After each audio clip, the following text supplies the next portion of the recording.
Reactive training systems. Welcome back to the RTS podcast.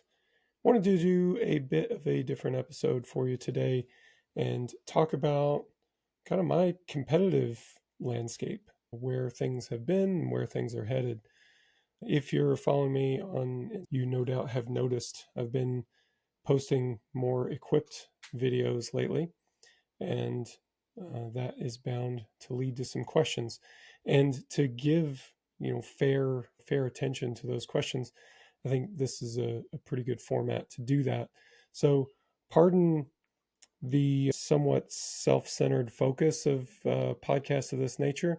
My hope is that this can kind of share some insights on what goes into powerlifting decision making and maybe present some options that many lifters will not have considered before. So let's just dive right into it. A couple weeks ago, I think maybe 3 or 4 weeks ago at this point, I competed in PA Nationals, Classic Nationals, where I totaled 900 kilos. It was the first time that I'd totaled 900 kilos in 10 years. The last time that I had broken the 900 barrier was back in 2014 at the World Championships in South Africa, where I placed second overall. And yeah, that was a hell of a good day as well. So now, 10 years later, I'm back in that neighborhood, which I got to say feels pretty great. That was my numerical goal leading into this competition. I wanted to break the 900 kilo mark, and I did it with the help of my handlers, Matt and Susie Gary. That's also about 16 and a half kilos away from an all-time PR for me, which is super, super exciting. So I've totaled a bit more than that in the old 125 kilo weight class, but at 120, my best total is 916.5. So I'm 16 kilos away. It's close enough that, had I had a little bit more strength potential in each lift, like 5 kilos more, you're very, very close, 5 kilos more on each lift, and then maybe 7.5 on one of them, then you're there. So it's very close to all time PR territory. So that was all really, really positive and really, really encouraging. At the same time, I placed fourth overall. I don't recall having ever placed fourth at a US Nationals ever. And I mean, look, that's just a testament to how much the sport has grown and how much more competitive it is now versus, any number of years in the past. It's super, super competitive, and the 120 class is getting more and more competitive all the time. And I'm glad to see it. Honestly, I am. It is still a bit of a mixed feeling, less so than it used to be. In fact, I mentioned the 2014 World Championship. I remember after that competition, I was really focused on winning in that competition, and I did not. I lifted well. For me, putting up numbers that I was quite happy with, but then placing second, which was short of my expectation. I remember feeling really disappointed about that, or disappointed in some ways, but then happy about my lifting in other ways. And I remember talking to Susie Gary, veteran competitor, many time national champion. I mean, Susie's accolades are quite a list of accomplishments by themselves. But Susie's also been a mentor to me for a long time. So I remember talking to her about it, and her advice was, look, you did what you can do. If you lift well, then that's all that's really in your control. So that's the thing that's worth focusing on. And I have taken that to heart. And I mean, feelings are feelings, and they don't always listen to what you have to say. But I handle it much better than I used to. And I'm proud of myself for having shown that bit of personal growth. So placing fourth this year was not disappointing. It was kind of an odd feeling though, but more than that, it closes off some options, right? If you place very highly, then you're competitive for team selections for other events. In the past, that would be U.S. national team. If you win your weight class or post a very, very high total. And then you go to the world championship. Obviously, I didn't do that. That distinction goes to Bob Matthews. Short of that, you could qualify for an NAPF team selection. And then this year, there are more opportunities that are opening up with SBD Raleigh and things of that nature. However, it seems unlikely that I'll be selected for any of those things, although there's a remote possibility. Even with a remote possibility, I have some kind of personal life events coming up that will change my availability, basically. In more to the point, my family and I will be moving in late summer. We're going to pack everything up. We'll be moving to Belgium for a couple of years. So that, as you can imagine, with a family and 4 kids and 2 cats and a home gym and all the rest of the stuff, is going to be quite an endeavor. And that's coming up in late summer. So that would be quite a limitation for things like SBD Raleigh or the NAPF championships, even if I were to qualify for any of those events. So as I kind of started to consider what's next, on one hand, I was really excited about having just achieved this major milestone, feeling like I'm on a comeback and feeling like I'm close to all-time PRs in the 120 class and things like that, but also feeling like there were not many opportunities for me to really showcase that. Of course, I could do local competitions. That wasn't terribly motivating when it came to, trying to decide the competition landscape. On the other hand, there is an opportunity for me to get back into equipped lifting. Now, keep in mind that my roots in powerlifting are in equipped. I started powerlifting officially, kind of past the high school backyard sport level. Started powerlifting officially in 2003. And at the time, equipped was powerlifting. There was no such thing as a raw division. Many of you know this in a historical way. I lived it. I would, in fact, that first competition that I did, I lifted raw in, I think, 2 of the 3 disciplines.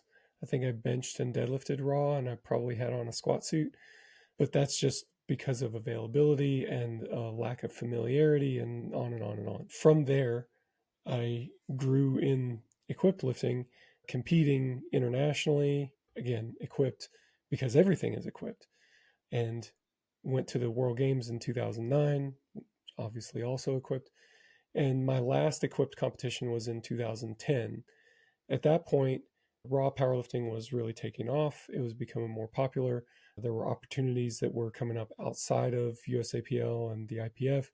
I dabbled in that for a while, but then when the IPF launched classic powerlifting in 2012, I jumped at the chance and kind of never really looked back, competing raw for a number of years, taking a long competition break, then recently coming back. But at this point, I'm looking at it and looking at the calendar and saying, well, there aren't a lot of opportunities for me this year in raw powerlifting.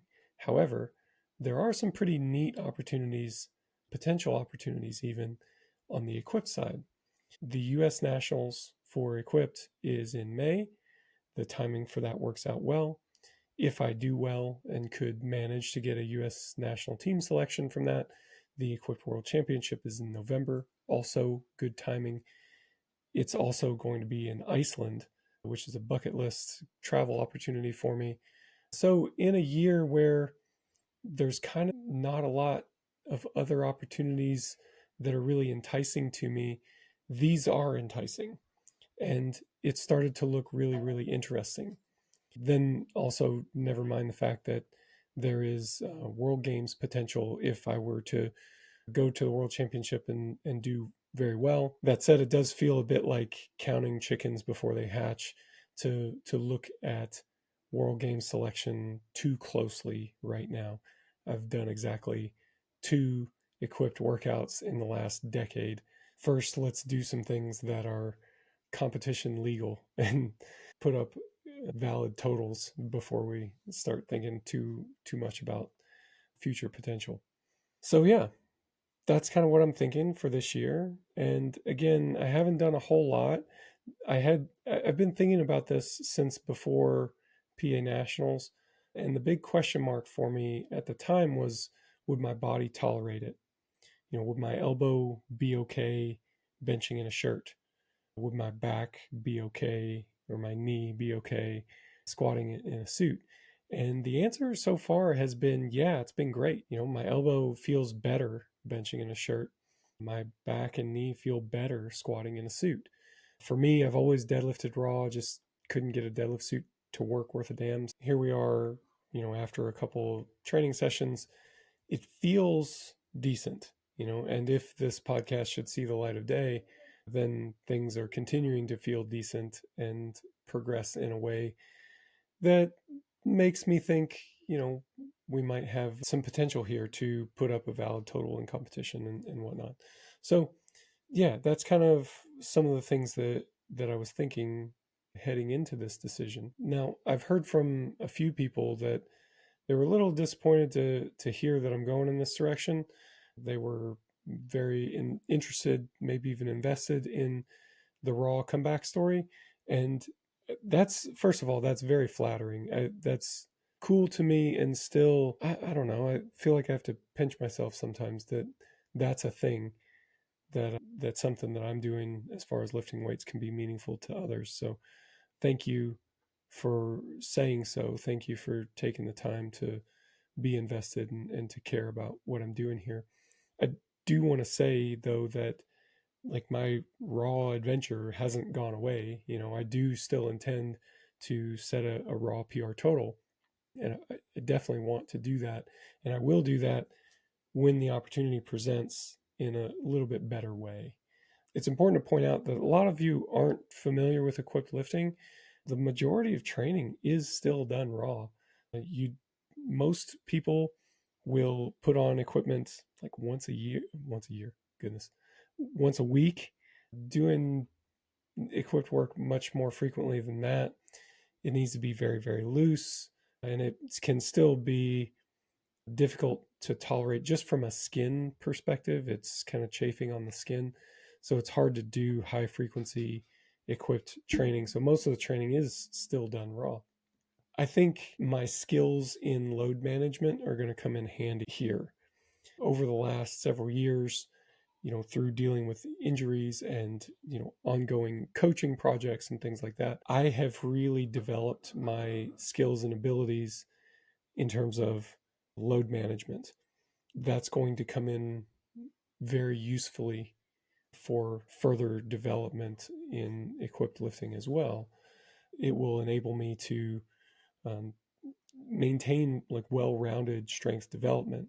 And you often do lose a little bit off the top in terms of strength expression, but this is a skill component, not really a structural foundational strength change.